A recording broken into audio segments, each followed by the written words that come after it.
At Imperial Central Station, the architecture shines under the morning sun. Passengers move along the platforms, each heading toward their destination. Platform 999 stands out, grand and less crowded, giving off a mysterious aura. Standing at platform 999, Bianca appears carefree and cheerful. Dressed casually with a wide-brimmed hat and luggage in hand, she radiates excitement. She's in vacation mode, humming happily, as if she's headed for a holiday rather than a serious mission. Behind her, Sancho remarks on their appearance, warning that others might mistake them for tourists. Sinclair reminds Bianca of their real purpose. Battle awaits them. Unbothered, Bianca replies with a smirk, questioning whether she's supposed to be on alert even before the danger begins. She suddenly raises her arm with confidence. She points forward with conviction, dismissing hesitation. Without a trace of doubt, she states that Colosseo Academy will take first place in the upcoming Olympiad survival competition. Brushing aside the seriousness of the mission as if the outcome has already been decided. As the competition nears, the Empire's 4 major institutions prepare to converge. The Olympiad is not merely a contest, it marks the start of a high-stakes event where power, reputation, and survival intertwine. All eyes are on the golden trophy that awaits the victor. Colosseo Academy, known for producing the Empire's elite, stands at the center of attention. Its emblem gleams with prestige, and its students carry a quiet confidence. With its top-tier training in all fields, the Academy enters the arena as the undeniable favorite. Among the 4 institutions, Boot Camp Varangian stands out as the Northern Warrior School.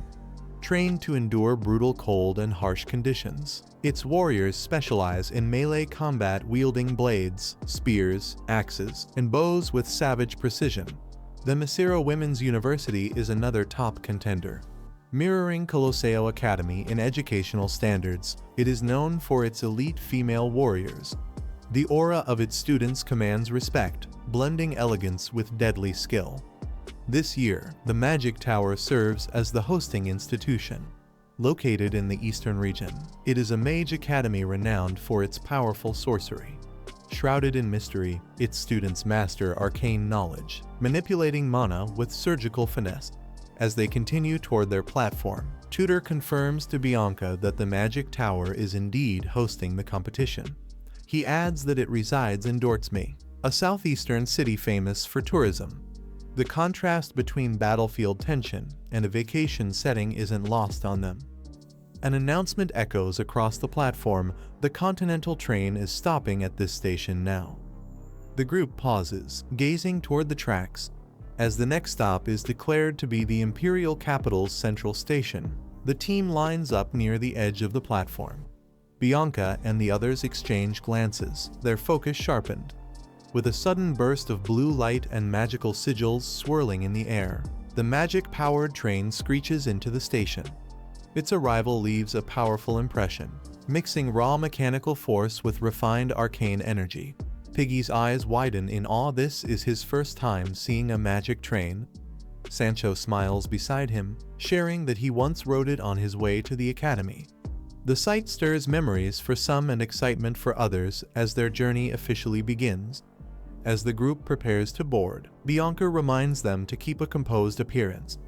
With serious competitors around, there's no room for wide-eyed wonder. They must carry themselves like professionals. She warns that students from both Varangian and the Misira will be on the train. Suddenly, heavy footsteps echo across the platform. A squad from Boot Camp Varangian steps off the train with intense expressions. Their fur-lined armor and scarred faces reflect a life hardened by battle. From the opposite end of the platform, students from the Misira Women's University make their entrance. With elegance and confidence in their stride, they command attention. One of the Varangian students bumps shoulders with the Misira student, but neither party backs down. Piggy, still wide-eyed, is caught off guard. He jokingly wonders if the others just came back from buying snacks.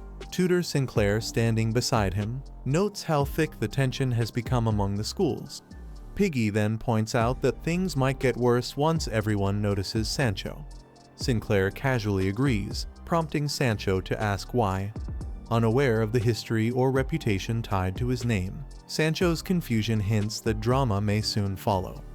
Tutor reveals that Sancho had actually topped Varangian's entrance exam but chose to enroll in Coliseo Academy instead. Sancho, grinning confidently, adds that he doesn't mind a fight. Bianca turns toward Sinclair and hints that things might be even tougher for her.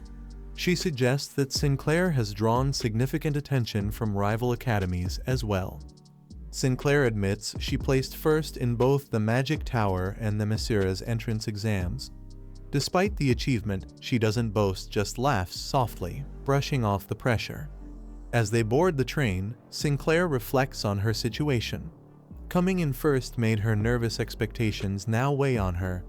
She tells herself that doing well would be great, but if she fails, she'll have no one to blame but herself. As the group walks through the train, Sinclair expresses concern about the upcoming challenge, but the others reassure her the top-performing students are mostly third years. With the participant ratio favoring upperclassmen, the pressure on first years like her isn't as heavy. They recall that those who rank in the top 10 will earn a special prize access to choose from the treasure room, jointly managed by all 4 institutions.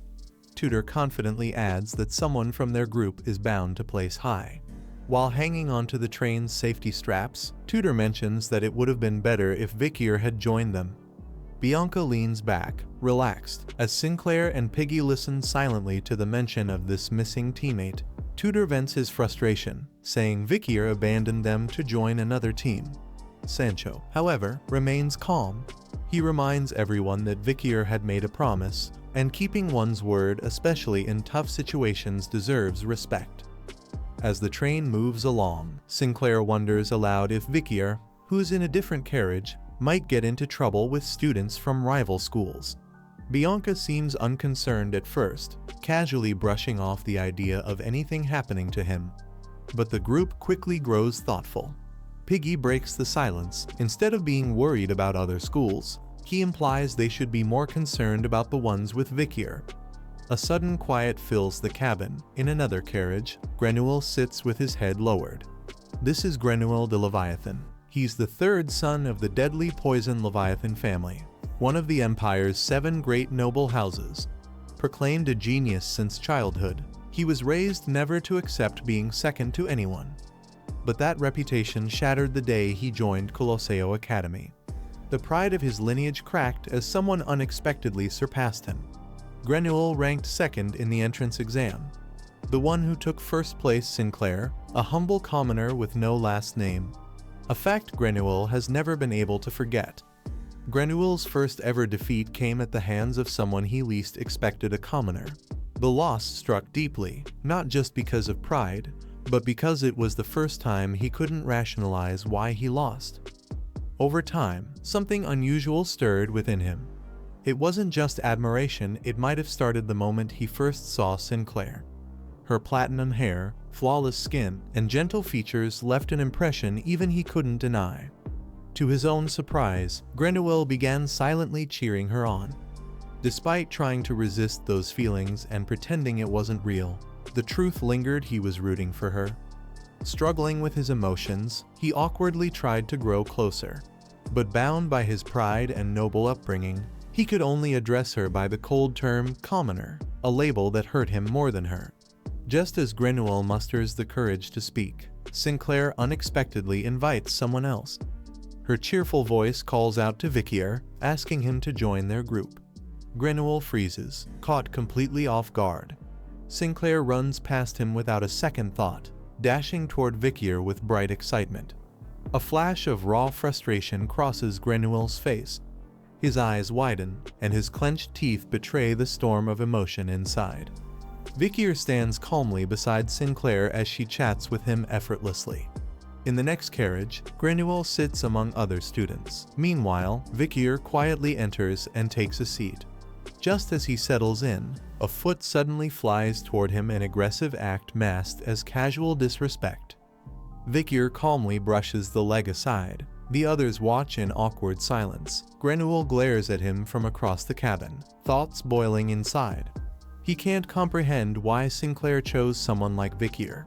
In his mind, it must be because they're both commoners, a thought that stings more than he's willing to admit. Grenell glares at Vikier in silence, consumed by envy.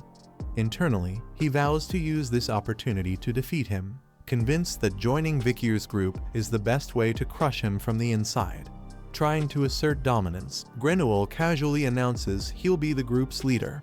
With a bottle in hand and arrogance in his voice, he challenges anyone who might oppose his authority.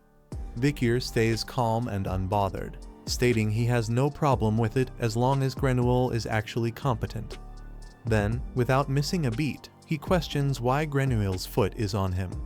Grenell smirks, claiming he needs a footrest to stretch his legs. His companions back him up with sneers, asking if a mere commoner dares complain about serving a noble like them. Grenell's group explodes in rage, threatening Vikier with violence. Their words drip with arrogance, warning him about the agony of poison, something they clearly think he's never experienced. Grenell coolly joins in, raising a bottle and casually suggesting that he could plant a poisonous bug inside Vikier's body. Suddenly, his expression twists with malice as his body radiates toxic energy. He leans forward, unleashing a wave of poison aura while hurling slurs, calling Vikier a lowly commoner with venomous intent. Vikier doesn't flinch. Even as Grenell's glowing green hand touches his chest, Vikier suddenly stands and casually announces he's going to the bathroom. Without hesitation, he steps forward, his movement startling the others, especially Grenell. In one swift motion, Vikier slams Grenell's face into the floor and walks off without another word. Before anyone can react further, Vikier pauses at the door. He simply turns back, as if warning them to stay quiet. Grenell glares with rage, his lackeys growl behind him, their eyes glowing ominously. The room fills with fury, but Vikier has already walked away unbothered. Grenell struggles as hands clamp down over his face, muffling his rage and frustration. Vikier walks calmly down the hallway, without turning back. He murmurs that he can't tolerate anyone who obstructs his path. He reflects on his true goal, performing well in the Olympiad survival competition. It's not just about revenge, he's focused on victory. His eyes land on a grand door, the entrance to the treasure room. To gain access to one of the rare artifacts inside, he knows he must rank among the top 10. That's all that matters. Vikier walks away with calm resolve, but deep inside, his goal burns darker than anyone suspects. He doesn't just want to win. He needs to destroy something hidden within the treasure room. What lies within isn't just an artifact, it's a sealed demonic entity, dormant yet alive. A cursed object beyond reason. Its name, the 7th Elite Corpse, Decoravia, a demon imprisoned in inanimate form, waiting to be awakened or erased. This is the end of the video. If you guys want to see the next part, then don't forget to subscribe and like the video.